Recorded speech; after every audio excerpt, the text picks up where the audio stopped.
सन 2012 में animal planet पर एक डॉक्यूमेंट्री रिलीज होती है, मरमेड द बॉडी फाउंड, जिसमें मरीन रिसर्चर्स ने मरमेड की एग्जिस्टेंस को प्रूफ किया था और कैमरा में कैप्चर की गई मरमेड्स की रियल फुटेजेस को तक दिखाया गया था। इस डॉक्यूमेंट्री की वजह से लाखों लोग मरमेड्स की कहानियों पर एक बार फिर से यकीन करने लगे और इससे पहले भी कई एक्सप्लोरर्स जैसे क्रिस्टोफर कोलंबस, हेनरी हडसन और कई सारे जापानीज और चाइनीज एक्सप्लोरर्स ने भी मरमेड्स देखने का दावा किया है। पर मरमेड्स की कहानियां तो सिर्फ एक माइथोलॉजी थी ना, क्या ये रियल में भी एग्जिस्ट करती हैं? और क्या मरमेड्स की एग्जिस्टेंस को साइंटिफिकली प्रूफ किया भी जा सकता है या नहीं? आइए डिटेल में जानने की कोशिश करते हैं आज की इस वीडियो में। अब देखो, मरमेड्स की कहानियां हमें कई सारी माइथोलॉजीज में मिल जाती हैं, लेकिन हिस्टोरिकली सबसे पुरानी और सबसे फेमस कहानी है असीरियन माइथोलॉजी की, जिसमें बताया गया है कि आज से 3 से 4000 साल पहले गॉडेस अटार्क्टिस, जो लव और फर्टिलिटी की देवी थी, उन्हें एक भेड़ चराने वाले इंसान से प्यार हो जाता है। लेकिन उनके बारे में एक भविष्यवाणी बहुत मशहूर थी कि यदि वो किसी इंसान से संबंध बनाएंगी तो वो इंसान मारा जाएगा। इसीलिए कई सारे देवी देवताओं ने उन्हें रोकने की कोशिश की, पर उन्होंने किसी की नहीं सुनी और उस इंसान से शादी करके पृथ्वी में रहने लगी। वो कुछ समय तक बहुत खुशी से रहे, लेकिन आखिरकार वो भविष्यवाणी सच हो गई और उस इंसान की मौत हो गई, जिसके बाद गॉडेस अटार्क्टिस बहुत ज्यादा दुखी और शर्मिंदा हो गई और उन्होंने एक पवित्र नदी में छलांग लगा दी और वो वहाँ एक मछली बनकर रहना चाहती थी। लेकिन उस नदी का जादू भी उनकी खूबसूरती को छुपा नहीं पाया और उनके नीचे का शरीर तो मछली का बन गया, लेकिन ऊपर का शरीर पहले की ही तरह रहा। और इसके अलावा भी कई सारी माइथोलॉजीज में मरमेड्स की कहानियां मिलती हैं। जैसे ग्रीक माइथोलॉजी में मरमेड्स को सायरन कहते हैं, जो बहुत ही खतरनाक जीव होते हैं, और रोमन माइथोलॉजीज में मेल मरमेड्स का भी जिक्र मिलता है, जिसे मरमैन कहते हैं। और विष्णु जी के मत्स्य अवतार के बारे में तो आप जानते ही होंगे।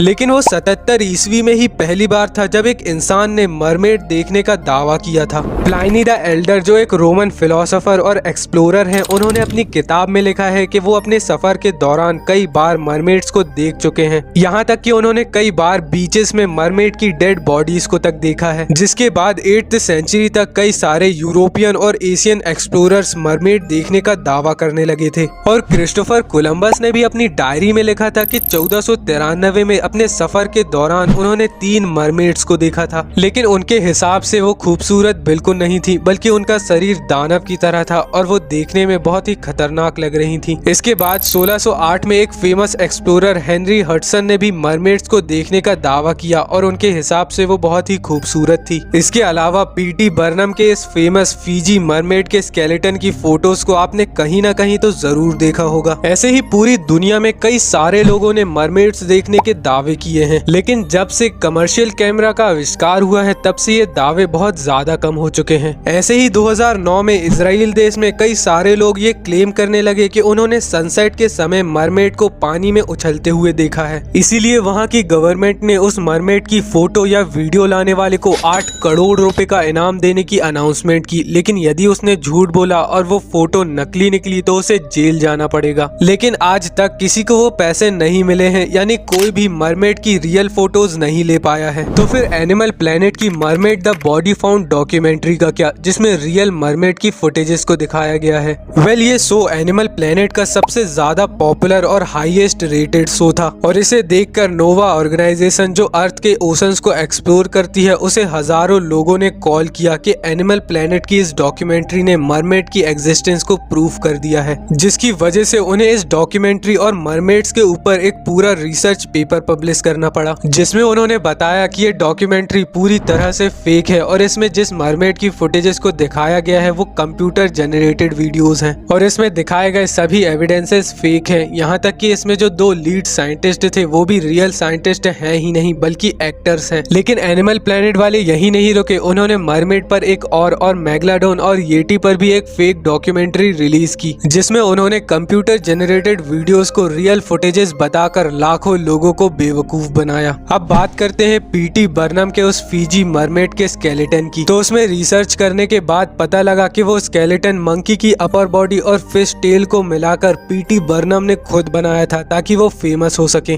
तो इसका मतलब क्या क्रिस्टोफर कोलंबस, हेनरी हडसन और बाकी एक्सप्लोरर जिन्होंने मरमेड देखने का दावा किया था उन्होंने भी झूठ बोला? वेल नहीं, क्योंकि हिस्टोरियंस के हिसाब से उन्होंने मरमेड को देखा ही नहीं, उन्होंने मैंटीन या ड्यूगोंग को देखा था। क्योंकि आप खुद ही सोचो कि एक एक्सप्लोरर जो कई दिनों से थका हारा समुद्र में ट्रेवल कर रहा है और ऊपर से ओशियन वेदर की वजह से दूर की चीजें वैसे ही धुंधली दिखाई देती हैं, तो ऐसे में समुद्री जहाज से बहुत ही दूर किसी मैंटीन या ड्यूगोंग को देखकर कोई भी उसे मरमेड ही समझेगा। क्योंकि हमारा ब्रेन हर चीज में पैटर्न्स तलाश करता है और उन एक्सप्लोरर्स ने भी मरमेड की कई सारी कहानियों को सुना हुआ था, तो जब उन्होंने एक मैंटीन को देखा तो वो उसे तुरंत मरमेड समझ बैठे। अब चलो कुछ समय के लिए इन सभी बातों को साइड भी कर दिया जाए तो क्या साइंटिफिकली मरमेड्स के इन यूनिक बॉडी स्ट्रक्चर्स का काम कर पाना पॉसिबल भी है या नहीं?